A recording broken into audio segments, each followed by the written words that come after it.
This is a hill that I'm willing to die on, which is that new dads need to be doing overnights with their babies, regardless of whether or not their partner is exclusively breastfeeding or exclusively pumping or whatever it is.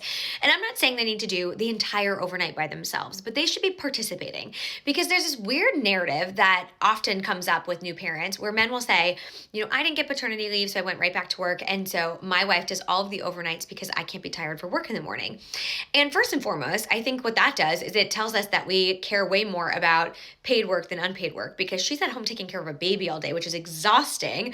And she likely needs just as much sleep as he does, right? Like those are two very important jobs. Yes, sure, he's earning an income at work, but chances are, like most people, he's on a computer all day. She is taking care of a newborn baby, right? She is feeding that baby from her body probably. And so she needs rest too.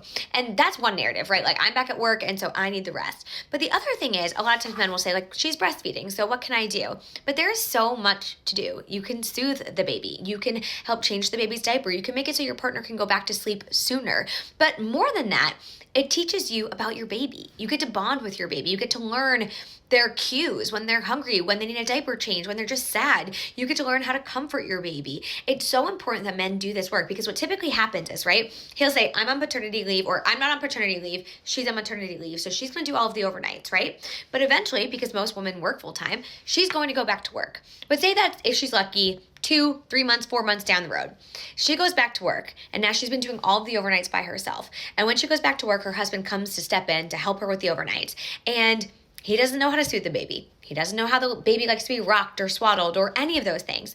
And so when he looks at his partner, he says, the baby doesn't want me. Like I'm trying to help, but they don't want me. Like they only want you. And so then what happens is she ends up doing all of the overnights. And now she's in this position where she's working full time, doing all of the overnights, barely sleeping.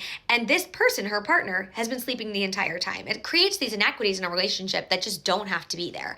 And so I always say to people who ask me, like, what's one thing that you suggest new couples do when they have a new baby? Have both people participating in the overnights. Take shifts. That's what my husband and I did.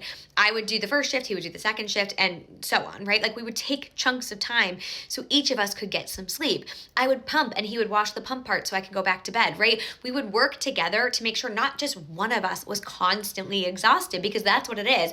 And I'm here to tell you, it's not just the first 6 months. I think people think it's like this short period of time where you're not getting sleep. In reality, I still get woken up almost every single night by one of my kids. My youngest is 3.5. Like you don't sleep through the night for a very long time for one reason or another. And so sharing that work together is so important. Knowing that your kid, when they're 3, knows both mom and dad are readily available and able to care for them is so important. And so I will die on this hill. Men need to be participating in the overnights with their new babies.